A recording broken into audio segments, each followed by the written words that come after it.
So welcome, Dr. Ahmed. Thank you, You are a prominent academic and commentator, and you're participating this week in the World Forum for Democracy, and of course the theme is security, freedom versus security. Let's talk about fear. Europe is facing quite some fear now after the latest round of terrorist attacks. What can we say about the way that Europe has reacted to the atrocities in Paris, for example? First of all, as a Muslim and as an observing Muslim, I feel heartbroken for France and for Europe. Unfortunately, this is not the first time this has occurred, particularly in Paris. But I think the fears are rising all around. And in fact, in our panel, we'll be discussing fear and hate. And I think it plays greatly into the wider narrative. At the moment, there is enormous fear for the security of the average citizen in France, literally, from a jihadist threat. There are fears about the reactions, what would be the impact on the society to that terrorist effect. There are fears on the 7% of France's population that is Muslim, and the fears on the ramifications for the Muslim migrants fleeing Syria. As a Muslim who's also frequently a journalist, my goal is to try and add nuance to the narrative. And what really alarms me or causes me greatest fear is the lack of nuance and the simplification. Extreme language and extreme speech is being used at this time. The image of the Muslim in the eyes of the onlooker, whoever that may be, has become extremely simplified until it becomes a point or focus of hatred, animosity, fear, and suspicion. And I think that's happening in response to this attack, probably faster than any other event that I can recall. And is that happening because it's easy, or is it happening because there are forces pushing that? Well, that's a good question. I think there's probably many, there are many mechanisms. As a physician, fear is often an instinctive response to survival. And I think certainly Western Europe, the United States as well went through this.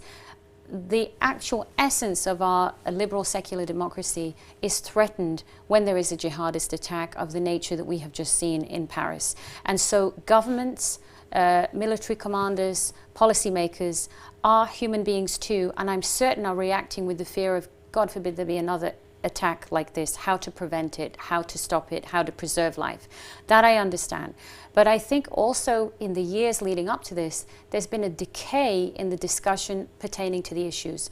And people are actually afraid of entering that dialogue. That means anyone who is a commentator, anyone who amplifies a message that reaches a large audience, has to take responsibility and identify the perpetrators and the ideology behind this attack. What happened in Paris is an example of Islamist terrorism, or let's call it Islamist jihadism. Islamist is a very important word. Islamism is the ideology that has been plaguing us in many parts of the world, from North America to London to the Middle East and beyond. And how is that different from Islam? A very important question you've asked. Islam is a monolithic, is a monotheism. Islam is a monotheism with very basic tenets. Tenet of prayer, charity, fasting, if one is healthy, to go to Mecca, and belief in one maker. That is the paramount sum of Islam. Islamism is a man-made 20th century creation, birthed in 1928 Egyptian prisons by individuals that were incarcerated who were anti-establishment, very influenced by Marxist teachings. And the political totalitarian ideology that is called Islamism has its roots in that. Islamism has some basic premises. First, Islamism states Islam can be only expressed as a state, Islam as dawla. That means there can be no Islam unless there is a state that sanctions Islam. It's not like having a nation state like the United States where many faiths are welcome or no faith is welcome, or the same can be said about France. This is about manifesting Islam in the state, in a condition of a state, or let's call it a caliphate. And that's an absolutely unshakable principle of Islamism. In the Quran, a short document, 80,000 words in duration, there is no mention of dawla or state. So Islam as dawla is the first value of Islamism. And when you talk about jihadism, that would be Islamism? Yes, we're going to come to that. Yeah, sorry. Another important principle of Islamism is the use, or I would call abuse, of organs of democracy, so the institutionalization of Islamism. Islam itself in the Quran does not specify how a society should be governed. It does not specify if you should be in a monarchy, if you should be in a democracy, if you should be in some autocratic condition. It does not specify that. In Islamism, there's great specifics about using democracy and augmenting totalitarian power through democratic organs. So you'll often see Islamist countries have elections which have no meaning, have leaders who do not ever relinquish power, and use democracy almost like a one-way train, where we get to an election, we get to hold power, and that's the end of the story. And the most recent example is the Muslim Brotherhood's behavior in Egypt, which exhibited it classically. Probably the third tenet in Islamism is a central belief in cosmic, not mortal, but cosmic enmity to anything that is identified as Zionist, Jewish, Jewry. This lethal anti-Semitism is something that is presented in Islamism as a religious creed and an unshakable belief. Such the Jews as the other. Worse than the other, Jews as individuals who do not have the right to an existence. There is a genocidal intent in Islamist anti-Semitism. So good examples of that, you could look at the Charter of Hamas, I believe it's Article 23, which talks explicitly about that. A Muslim like myself, who's a believing and observing Muslim, who can see that as, as absolutely fallacious, and would engage with a Jewish colleague and have a Jewish friend and visit Israel and collaborate with Israel, is seen as treasonous, and special punishments are reserved for her on the basis of Islamism. An additional, and what I think has happened in Paris, one of them you've mentioned, other two tenets of Islamism, evolutionary terrorist jihadism.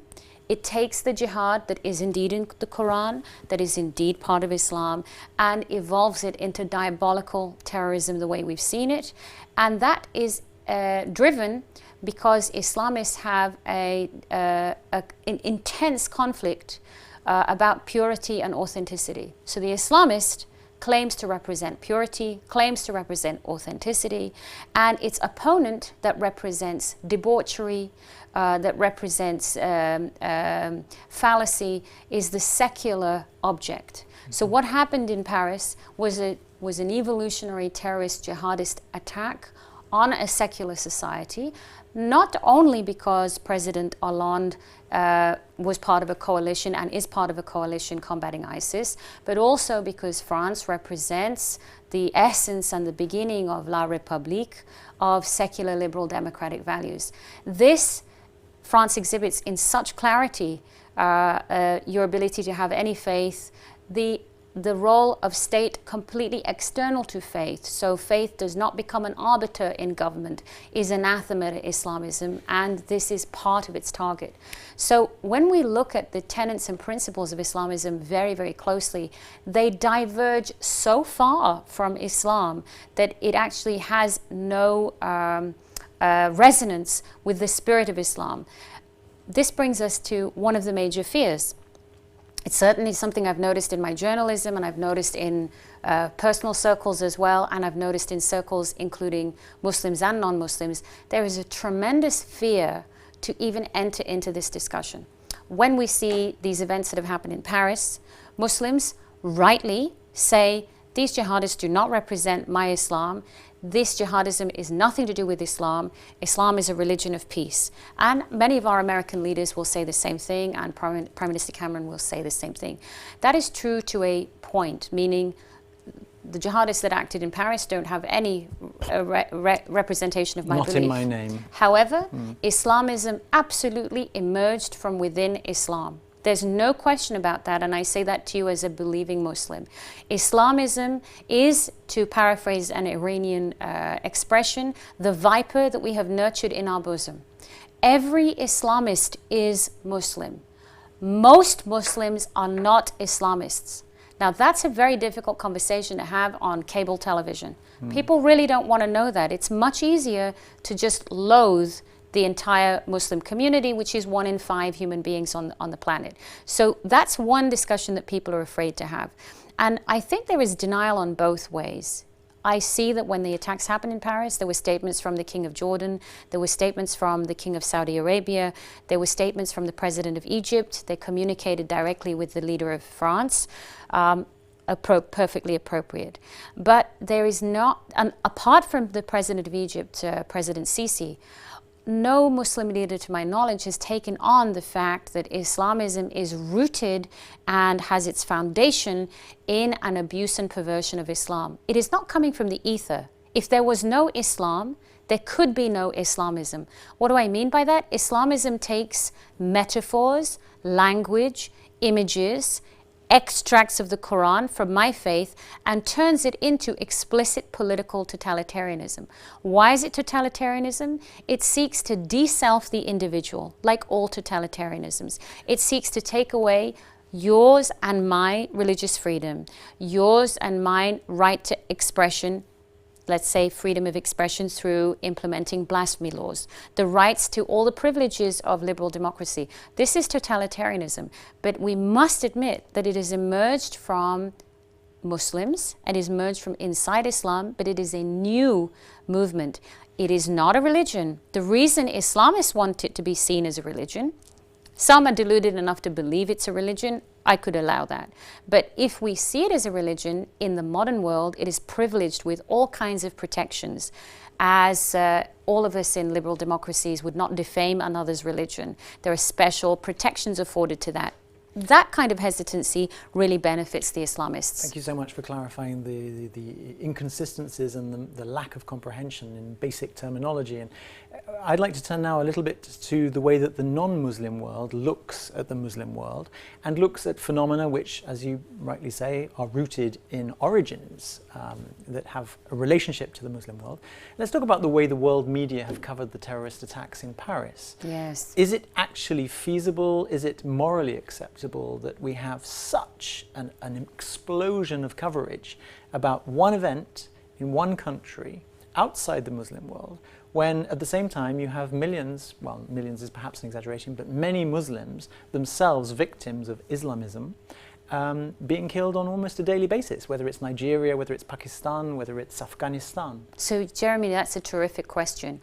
Two things come to mind. First of all, almost simultaneous to the Paris attacks, perhaps separated by a day or two, were the events in Beirut, where ISIS suicide bombers targeted, in fact, a Hezbollah stronghold. And many people, I think 40 or so, lost their lives and many were injured. And there has been a movement on social media, the Beirutis feel forgotten. To put the numbers in scale, I can speak about Pakistan. And since September 11th, if we look at the number of casualties of civilians that have lost their lives to Islamist terrorism, actually the numbers are shared across the Afpak border. We're talking about the loss of 149,000 lives. Now, bear in mind, civilian deaths are not as well documented there as they are here. Now, we are devastated for the many people that lost their lives here in Paris, but you're right, the scale is much greater in the Muslim world. And then we put into context the issue with Syria, where over 11 million people have been displaced from their home, many millions of them children, tens of thousands of them afoot looking for a place of refuge.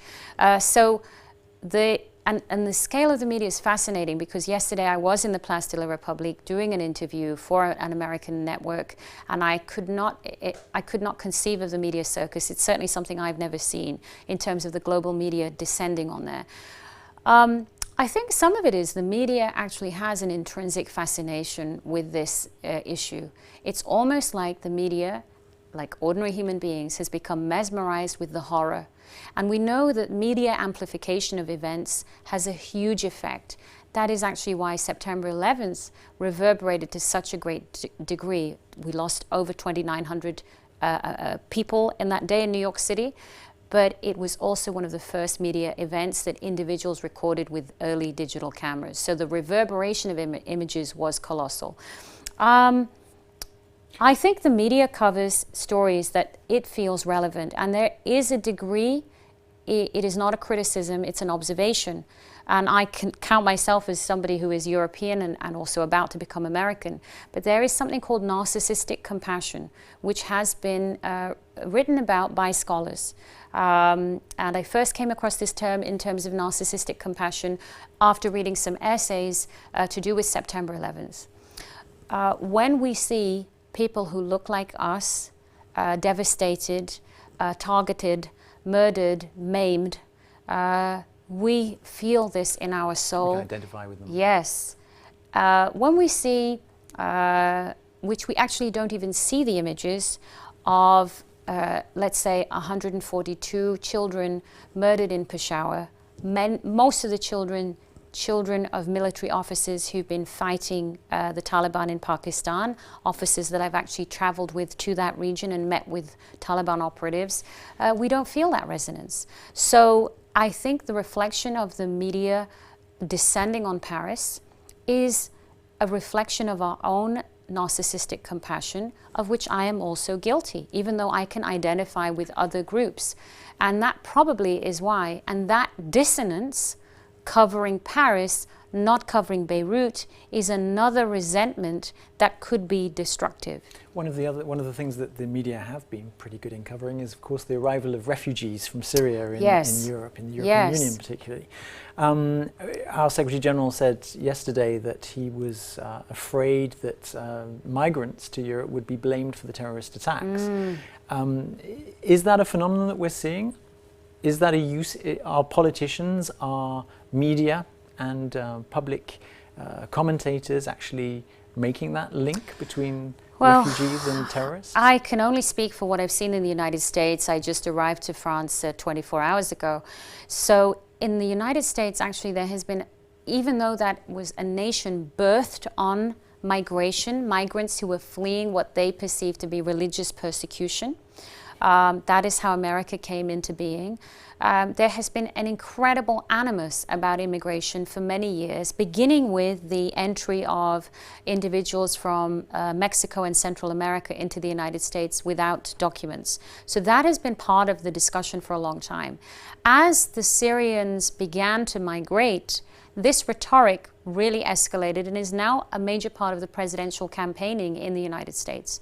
What astonished me is, as I landed in Paris yesterday, I began reading the headlines of yesterday. It was 26 American governors, that's over half of the governors of the states in the United States, have announced that their states will not accept refugees from Syria.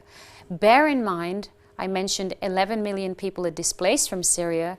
Turkey, as far as I know, is hosting over 2 million refugees and has been doing for many years. About 1.6 million, I believe, are in Lebanon. There are other refugees in Jordan. The United States was considering taking 10,000 refugees. We are a country of 310 million. This is a microscopic number. And now we have half of the leadership of the United States, a governor is very powerful, saying, not in my state, I'm not going to take the risk. And to me, that is a complication of ISIS's assault on Paris that even ISIS could not have hoped for. Just as we had no idea that September 11th would trigger the events it did, and we often said this was, in the eyes of bin Laden, a success beyond imagination, the Paris attacks, for some reason, have triggered this astonishing fear to do with the Syrian refugee. So what does that mean? We go back to the lack of nuance. The Syrian refugee now embodies everything that is feared about perpetrators that did Charlie Hebdo or did the Paris attacks. The Syrian refugee has become ISIS. The Syrian refugee is fleeing its country because of what I regard close to a genocidal war Bashar Assad has waged upon his own people, and a small percentage of deaths at the hands of ISIS. We must put it into proportion, something that the US administration is not doing. They're sidestepping this issue. So those individuals who've been persecuted in ways, as we've just seen in Paris, several days ago, are now deemed to be the perpetrator. it does bring to mind something that's been troubling me, and it may be not an appropriate comparison, but it does bring to mind another group of people in Europe who were turned away, another group of people who, like the Syrian refugees, may have met barbed wire, may have met rough seas, may have met closed borders, or may have met a world that simply turned away, and reminds me of the story of Jewish refugees who were attempting to escape the Shoah. Now, I'm part of the Shoah Foundation. I'm in some positions on committees and councils with them, and therefore I fully understand the dimensions and the unique aspect of the Shoah. There has been no event in human memory to equal it, but the kind of neglect and the denial and the lack of compassion that we're showing Syrian refugees in this hour, I think undermines our own humanity. I think there you're touching on the values which are very much the founding values of the Council of Europe.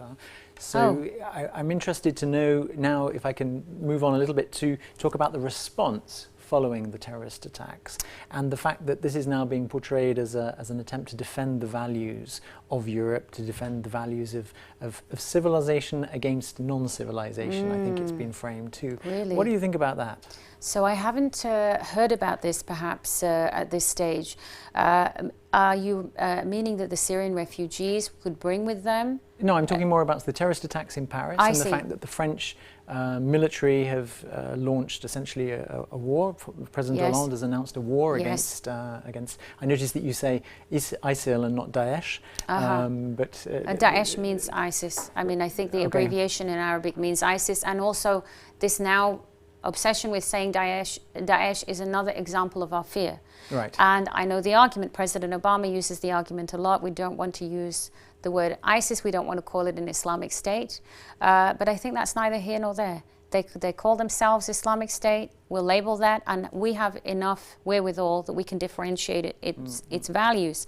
I think we're pitted against two conflicts, perhaps to answer your question. The major conflict is actually a war, an earth-shaking war within Islam. And that's something that nobody wants to get involved with. Non-Muslim Western governments do not want to even opine on that in terms of the battle for the soul, shall we say, of Islam, which is being waged between Islam and Islamism. If we want to clarify it a little bit further, this manifestation that we're seeing now, whether it's ISIS, before ISIS, whether it's Al-Qaeda, before Al-Qaeda, we have established movements like Hezbollah and Hamas, who all operate on Islamist values. Incidentally, one of the very frightening things that's coming out is Hezbollah condemned the ISIS attacks on France and is therefore attempting to buy itself legitimacy. Hezbollah has exactly the same policies and procedures and codas that meet Islamist totalitarian ideology. So that's a frightening complication. There's a terrible fear to get into the fact that this is a war within Islam. This war is not only originating from the 1920s Islamist ideology, it's a tension that's existed since at least the 9th century in Islam, several centuries after Islam was revealed, between civil, pluralist, or Islamic rationalist philosophers and those that wanted to impose orthodoxy. It's worth noting that Sharia law, which Islamists seek to impose in their defined state, that they think that's the only way Islam can be manifested, Sharia law was not codified for several centuries after the Prophet's death. So much of what passes as Sharia law, whichever version you want to see, is not representative of the spirit of Islam. And we can have a big discussion about that. So the big conflict is the war within Islam. And those that are outside of Islam, for them, it feels that there is also, and I think they're correct about this, an assault on liberal democratic values. So when the president of France says France is at war, he's actually correct. And I think that this will require not only a military defense and a physical defense, but also political defense. And what I see so lacking in the United States is Americans themselves, not all Americans, there are of course some highly educated Americans, but often people don't understand the values of liberal democracy, even as they are citizens birthed in a liberal democracy.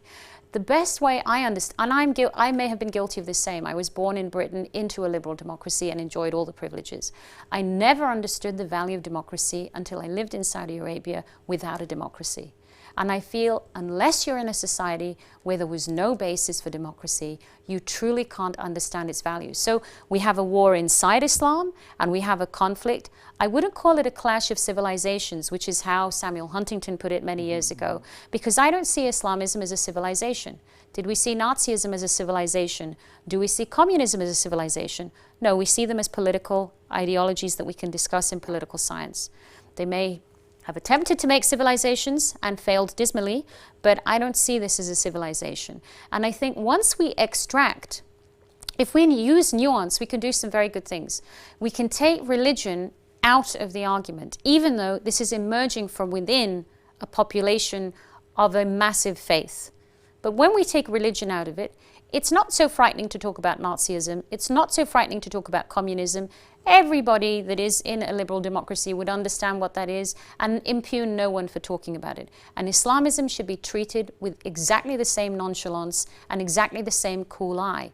The other thing that we are battling, and I think it does come because we're, unlike the period of Nazism or even communism, we're now living in a world which is heavily mediated. Nothing happens without it being mediated somehow, whether we're just making a Twitter or we're making a Vine or we're on camera. And so that amplifies knowledge, but also ignorance and bias. And that also requires a tremendous commitment to trying to have the very difficult conversations, which can be frightening, they can be high risk, and they can be incendiary. So far, even at the apex of global leadership, there has not been a willingness to have this discussion. And that's benefiting only the Islamists. The Islamists benefit tremendously from being merged with me. Oh, we're like her. That benefits them because I'm protected, I'm able to worship the way I want, eat the correct food that is what I need. I'm privileged. They seek the privileges even as they are just as totalitarian as someone who would be subscribing to Nazi ideology, but not only subscribing to Nazi ideology. Mein Kampf is printed in the United States, maybe it's also printed in France, I don't know. So it's not about not engaging, and it's not about not having ideas, but it's engaging with them on the same footing as you would a political ideology and not a privileged faith. Dr. Quanta Ahmed, thank you so much for this incredibly lucid analysis and for sharing your thoughts and your very coherent vision with us today. Thank you, Jeremy.